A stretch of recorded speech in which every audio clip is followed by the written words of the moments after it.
Bueno, buenos días, muchas gracias por la invitación al IPCBA, a Adrián, a todo el equipo, a Chito. La verdad que es un placer estar acá. A mí me toca un tema bastante árido, que es hablar un poquito de los números de la ganadería hoy. Pero como charlaba recién afuera con alguno de los asistentes, lo bueno es que tenemos largo plazo para mirar y entonces básicamente podemos proyectarnos, ¿no? Yo pensaba recién antes de entrar la cantidad de chicos jóvenes que hay, estudiantes y gente con un empuje impresionante. Y estos últimos meses me ha tocado trabajar como asesor haciendo muchísimas planificaciones que hacía muchísimo tiempo no hacía. Generalmente me sentaba a escuchar al productor con las malarias que uno trae en el campo, desde la sequía o la inundación antes en Villegas, y hoy se respira un aire diferente, y yo creo que eso está muy bueno. Yendo al tema específico mío, yo voy a tratar de dividir la presentación en tres partes. Una parte de cómo nosotros los productores pensamos a la hora de asignar la tierra y en qué tenemos que tener cuidado. La segunda parte es el negocio ganadero y sus particularidades, sobre todo el de compra y venta, y lo tercero, el ciclo completo, en los cuales yo creo que modelé bastante bien el establecimiento y otros dos modelos más intensivos, ¿verdad? Entonces, si vamos a la asignación de la tierra, que es lo que nos ocupa a nosotros todos los días, cómo la asignamos a lo que más nos da renta, básicamente nosotros, de acuerdo al riesgo que querramos asumir, si fijan la línea de abajo, más riesgo es agricultura, menos riesgo es alquiler. Al medio tenemos la ganadería, ¿verdad? Entonces, tenemos que pensar muy bien a dónde asignamos nuestro capital y nuestro esfuerzo, ¿no? Pero hay algo que nadie dice y es muy importante que es lo que nos pasa en realidad, que cada vez que pasamos de una caja a la otra, agricultura, ganadería o alquiler, perdemos plata en comisiones y en impuestos, ¿verdad? Entonces es fundamental tener una empresa balanceada. Los otros días leí un artículo donde se justificaba el 60% de preñez vendiendo vacas, que se ganaba más plata vendiendo vacas con el margen bruto. Y en realidad, si vos evaluás la empresa en su totalidad, básicamente, terminás perdiendo el 35% de ese capital que lo hacías amortizable, ¿verdad?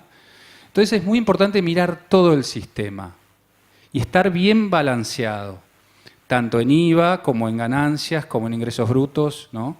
Entonces, si uno se hace monocultivo, por ejemplo, si solo hago agricultura, estoy librado de la buena de Dios en los impuestos, ¿verdad? Sin embargo, como veíamos hoy, si hago un ciclo completo o hago ganadería, por lo menos puedo compensar alguna parte de esos impuestos, ¿verdad? Y el alquiler, en general, es una seguridad, nos permite estabilizar nuestra producción, ¿no? Acá no estoy poniendo la parte financiera, que en realidad la idea mía es que en algún momento no haya 40% de tasa de interés, ¿no? En los bancos, sino lo normal es que vayamos a algo razonable, ¿no? Entonces es muy importante pensarlo así. La segunda pata es entender cómo balanceo las cajas estas de acuerdo a mis costos fijos, ¿verdad? Si ven la línea de abajo, son los costos fijos. Si yo alquilo el campo y pretendo mantener un casco con parquero y cocinera, lo más probable es que no llegue a mantenerlo, ¿verdad? Entonces tengo que evaluar, de acuerdo a los costos fijos o lo que voy a gastar, cómo asigno mis recursos, ¿verdad? Por arriba está la productividad, los costos directos cuando encaro cualquier actividad y después, por supuesto, está la producción bruta y el beneficio, ¿no? Dicho esto, en la parte del negocio, que me parece que lo más importante es tratar de estar balanceado en términos de márgenes y de impuestos. Básicamente, vamos a pasar al negocio ganadero. Y el negocio ganadero tiene varias particularidades. La primera particularidad es que muchas veces la productividad no es sinónimo de buen negocio, ¿no? Yo puedo ser el mejor engordando, el mejor tener las eficiencias más grandes, pero si elegí el momento de vender mal, maté el negocio. O si elegí el momento de comprar mal, hice un mal negocio. Y ese es el gran desafío que tenemos los técnicos. tratar de instrumentar un negocio donde, aparte de tener una gran eficiencia y buscar la eficiencia, buscar que el negocio sea máximo. La segunda variable importante, ahí está, es la estacionalidad, ¿verdad? Y eso lo voy a mostrar con algún grafiquito. Y después, que la ganadería necesita ventajas competitivas, no es un negocio de promedios. Vuelvo a repetir, la ganadería necesita ventajas competitivas, no es un negocio de promedios. Entonces tengo que saber a dónde están los animales, a dónde está la hacienda, básicamente, dónde está la comida, las fábricas de Burlanda o de Gluten Feed, para dar un ejemplo. Y en general, si no estoy integrado con un campo, para hacer un feedlot, por ejemplo, necesito escala, ¿verdad? Es muy importante la escala. Entonces, si pensamos en esas 3 o 4 variables y vemos el negocio y vemos los costos del negocio, si ustedes se fijan, esto es un promedio de 9 modelos que escribimos en la revista Márgenes, básicamente, un poco adaptados. Los modelos van desde el modelo de engorde de vaca, de refugo para cambiarla de categoría, hasta vaca vaquillona hecha en un corral para venta como madre, una ternera comprada de 100 kilos a 300 kilos, novillos recriados a campo y terminados de 440 kilos. En todos los negocios, y eso está sumado y promediado, en todos los negocios el 47% de la inversión es la reposición y el 11% restante son los gastos comerciales, flete y comisiones, ¿verdad? Entonces el 60% del negocio representa la compra y negociar bien los gastos comerciales de venta. Es muy importante, ¿verdad? Fíjense, el 33% es la alimentación, ¿verdad? Póngale que yo sea súper eficiente, utilice un alimento revolucionario, una glucosa protegida, un dulce de leche una glucosa protegida, y pueda bajar un 10% eso, en vez de 33, gasto 30.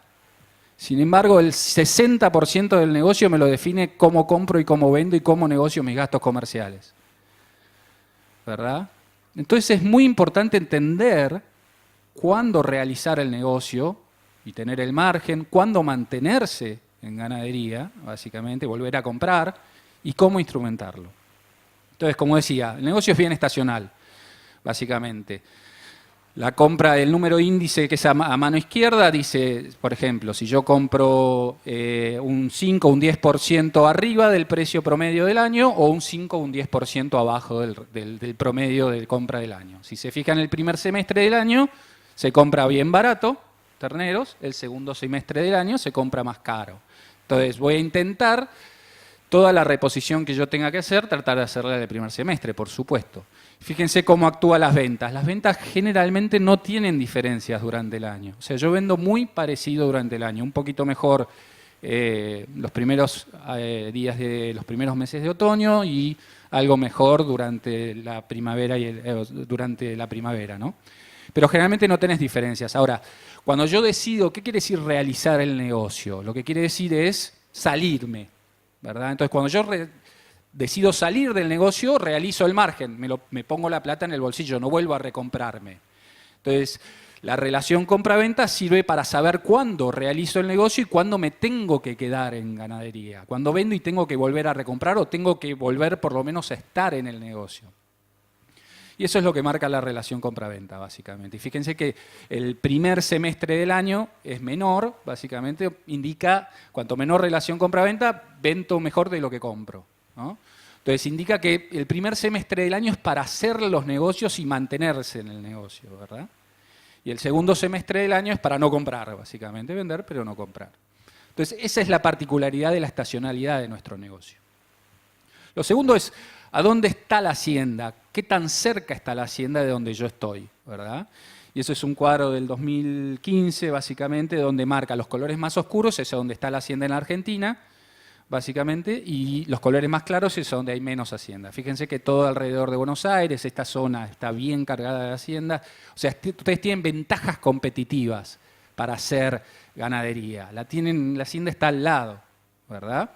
La otra ventaja es a dónde están las fábricas de alimento balanceado, de gluten feed o de Burlanda, ¿no? Todo alrededor de la provincia de Córdoba y Santa Fe.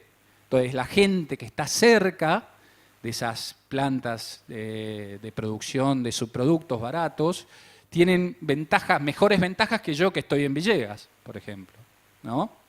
Ahora bien, si nosotros vemos básicamente una persona que está al lado de una planta hoy de burlanda de maíz, puede gastar, como ven abajo a la derecha, 394 pesos, o sea, tiene un margen de 394 pesos más que yo que estoy lejos, ¿verdad? Esa es la ventaja de casi 400 pesos, o sea que si compra un ternero de 100 kilos, puede pagarlo 4 pesos más. Esa es la ventaja de tener la comida cerca y propia, en realidad. Entonces, y esta es la escala, como hablábamos, ¿verdad? La escala es fundamental. Cuando yo estoy integrado, puedo integrar básicamente como la primera barra mi feedlot con la agricultura, con el campo, como decían hoy bien la gente que disertó antes que yo, donde con 2 operarios se puede manejar hasta 2.000 cabezas sin problema, digamos. Bueno, integrado con el campo. Pero fíjense si solo pongo un feedlot para administrar 2.000 cabezas. Tengo que pagar 48 centavos de dólar la hotelería. Sin embargo, cuando voy a 10.000 cabezas, eso se reduce casi a la mitad, ¿verdad? Es tan importante la escala como eso, ¿verdad? Reducir a la mitad los costos. ¿Y cuáles son las ventajas competitivas que vemos en nuestra zona, verdad? Esto es el margen bruto de una ternera de 180 a 300 kilos, desde el año 2009 hasta el año 2018. Y esos son los márgenes brutos. Ese margen bruto está calculado, básicamente, comprando el maíz, ¿verdad? Y comprando los terneros. Bueno, la probabilidad de perder plata es 40%. El 40% de las veces pierdo plata si no tengo ventajas competitivas. Si la ternera es mía o no, o de un vecino, ¿verdad? Ahora bien, fíjese cuando la ternera mía y el maíz es mío. Bueno, reduzco a menos de la mitad la posibilidad de perder plata. Por eso es un negocio de ventajas competitivas y no es un negocio de promedios. Es muy importante entender esas 3 o 4 variables para poder articular la parte productiva, que debe ser eficiente, con la parte económica, ¿no? Y de mercado. Entonces, básicamente, si pensamos en el mercado y lo que nos está pasando hoy, actualmente, con el precio del novillo y del ternero, si nosotros vemos en el año 2001, básicamente, la devaluación fue del 300%, no sé si se acuerdan, el ternero bajó de 96 centavos a 50 centavos de dólar. Y básicamente tardó 5 años en volver al mismo valor, ¿verdad? A partir del 2009-2010, el salto en los valores del ternero y el novillo se fue de 90 centavos a $1.70 y $2, y se mantuvo hasta el año pasado. Hoy estamos en los valores más bajos, tanto de novillo de ternero, 1.54, y 1.36 de novillo. Así que lo que entendemos es que estamos tocando un piso para tomar envión, en realidad. ¿Por qué digo esto? Básicamente porque a niveles mundiales, nuestros competidores, Uruguay, fíjense las líneas de Uruguay, en el año 2018 está en 1.74 y nosotros estamos en 1.36. Fíjense, Brasil está a nuestro nivel, pero nunca, nosotros siempre, fíjense la línea azul y naranja, ¿no? Siempre estábamos a los mismos valores de Uruguay, que es el cuarto, digamos, las cuartas columnas, digamos, a 1.70, 1.74. O sea que tenemos potencial para subir, ¿verdad? Y generalmente es lo que pasa. Otra cosa son los países más industrializados como Estados Unidos o Canadá, que están casi en $3 o $2.80, o Australia, las últimas columnas, donde están en $2.20, $2.50, ¿no? Eso es bien diferente a nosotros. Nosotros competimos contra nuestros vecinos, ¿verdad? Entonces ahí, digamos, yo lo que creo es que estamos pasando por un piso del precio, ¿no? Lo segundo, básicamente, es las relaciones para pasar de las cajas que yo le decía. Y hoy, básicamente, necesitamos gastar, la última columna, 4,6 kilos de soja para comprar 1 kilo de ternero. Eso nunca había pasado, desde el año 2001, que necesitábamos 5 kilos con 57 kilos de soja, hoy realmente pasar de soja a ganadería es, digamos, un gran momento, porque todo durante el 2010 en adelante, hasta el 2015, por ejemplo, necesitaba gastar 11 kilos de soja para comprar un kilo de ternero. El problema que tenemos es que al revés, hoy yo solo puedo gastar, fíjense la última línea, 6 kilos 80 de maíz para producir un kilo de carne gorda, de novillo gordo. Entonces estamos presionados de los dos lados. Es bien barato entrar, pero es bien caro terminar, ¿verdad?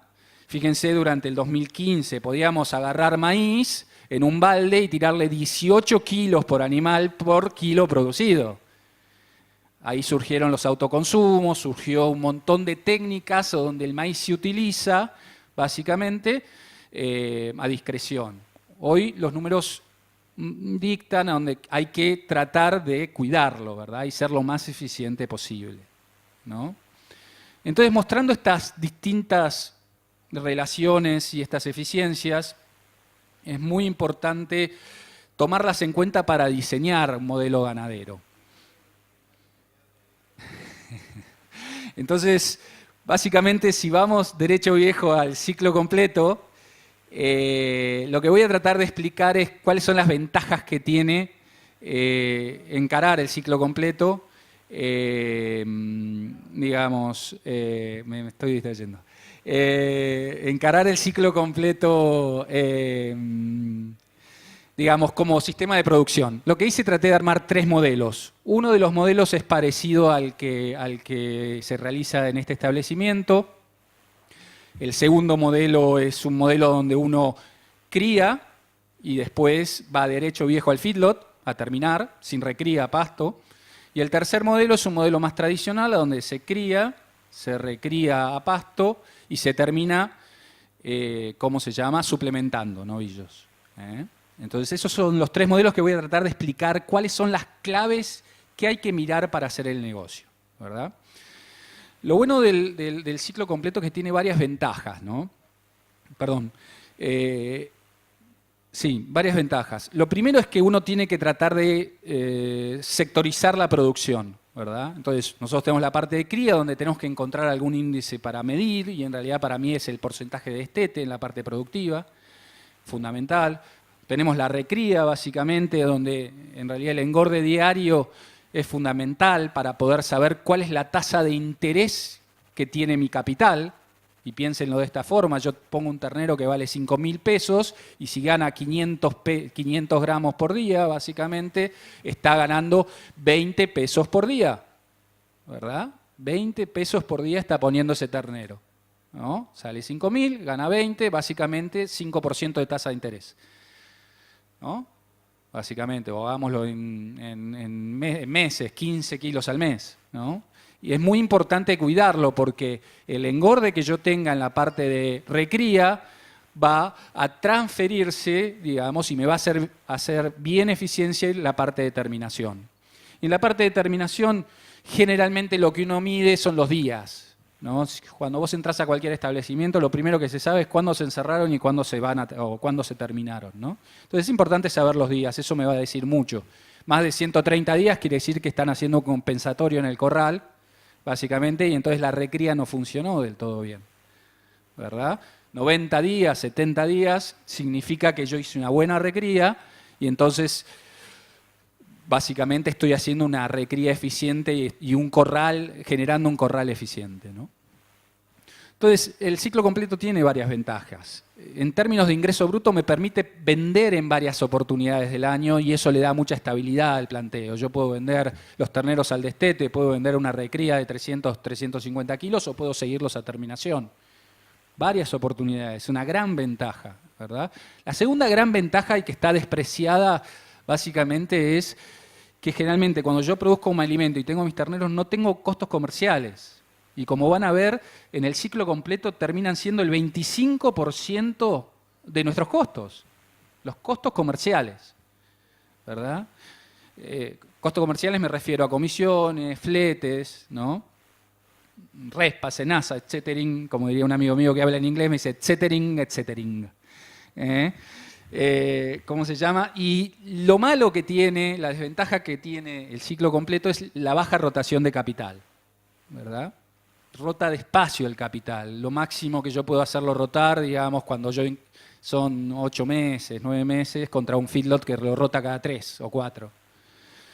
Y eso es una desventaja que en periodos de inflación hay que evaluar. No volverse loco, pero evaluar, ¿no? Entonces, los 3 modelos que les comentaba, el primer modelo es un modelo de cría, recría y terminación con suplementación, más o menos 300 kilos de maíz por animal, 4 kilos durante 70 días para terminar. Lógicamente, este novillo tiene un precio inferior a un novillo de feedlot, ¿no? Y está evaluado un poquito más bajo. El segundo modelo es un modelo que cría, recría y terminación a corral. Le puse 950 kilos de maíz equivalentes, eso tiene un 15% de concentrado proteico en la dieta, hecho y algo de rollo. Lo estiré hacia arriba pensando que puedo llegar a tener un compensatorio, ¿no?, en el corral, ¿no? Y el tercer modelo es un modelo de cría y rápido nos vamos al corral, de 650 kilos de maíz, básicamente, ¿no? Entonces, ¿cómo asignamos los recursos? Parecido, muy parecido a lo que comentaban hoy los productores a la mañana. Básicamente yo, las cañadas mías, uso 45% de campo natural, 22% de pasturas que son de festuca y trébol blanco, puede ser, y pasturas invernales 22% y verdeos de invierno 11%. Pasturas de invernada, perdón, no de invernada, invernales, ¿no? O sea, pasturas de cría, que son más medio pelo, unas pasturas un poco mejores de invernada y por último verdeos de invierno, ¿no? Esa es la asignación del campo. Lo primero que hago para modelizar es básicamente asigno los mismos porcentajes de destete a todos los modelos, 80%, 25% de vaquillonas de reposición, 20% de vaca de refugo, 5% de toro, 1% de toro de refugo y 2% de mortandad. Pero a medida que voy intensificando, básicamente, y voy agregando maíz al modelo, voy aumentando la carga. Y lo que les pido es que lo midan como un modelo. En realidad, a medida que aumento la carga, el modelo escupe más terneros. Se me permite facturar más. ¿Se entiende? Es todo el modelo. Encierro más, gasto más, pero produzco más. Y hay algo fundamental en el ciclo completo, básicamente, que a mayor producción refleja el margen bruto, ¿no? Que no lo hace así un sistema de feedlot o un sistema de invernada, ¿verdad? Porque hay que articularlo en forma diferente, ¿no? Entonces, los 3 modelos varían la carga. Básicamente, estos son los kilos, esta es la parte invernada. Salen en los 2 primeros modelos el de terminación pastoril y terminación a corral de 400 kilos, el de terminación a corral sale de 360 kilos, las vaquillonas siempre salen a 300 kilos, el engorde diario en el primer modelo es 500 gramos, el segundo modelo 800 y el tercero 1 kilo, todo el ciclo, fíjense, y acá es lo que les mencionaba con respecto al tema de la rotación del capital. En el primer modelo tardo 17 meses en vender el novillo. En el último modelo tardo nada más que 6 meses, ¿verdad? Lo mismo pasa con las vaquillonas. El primer modelo tarda casi 11 meses, 1 año, y el último modelo, que es la última, ¿cómo se llama? El último número, tarda 5 meses, ¿no? Eso hay que tomarlo bien en cuenta, ¿no?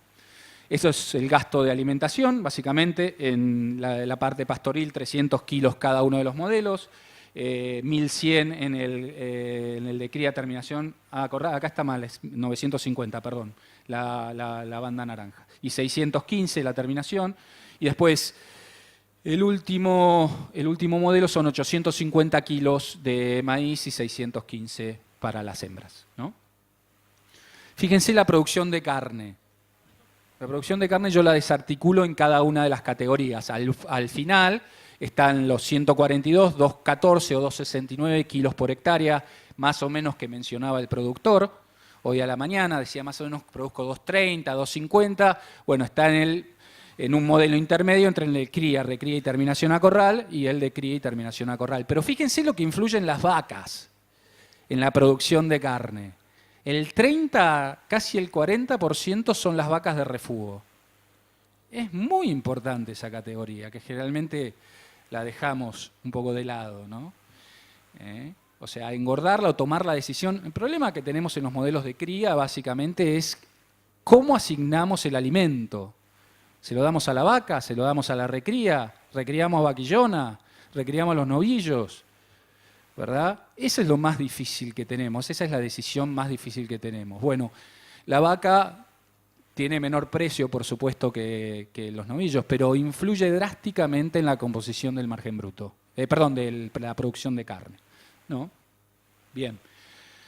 Y estos son los márgenes brutos de los modelos. Fíjense que en el año 2009, empecé desde el 2009, que es a donde pega el salto la carne que va de 95 centavos a $1.90.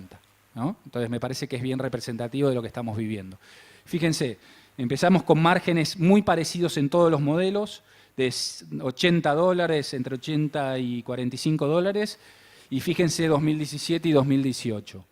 Siempre la línea verde, que es la cría y terminación a corral, que es el modelo que más terneros escupe, básicamente porque es el que más carga tiene, perdón que use la palabra, o que produce, en realidad, es el más productivo en realidad, el que mayor producción de carne tiene, es el que mejor margen presenta. Fíjense, el del medio es el que recría, ¿verdad? Y el del final es el que hace la suplementación a pasto, el menos intensivo, ¿verdad?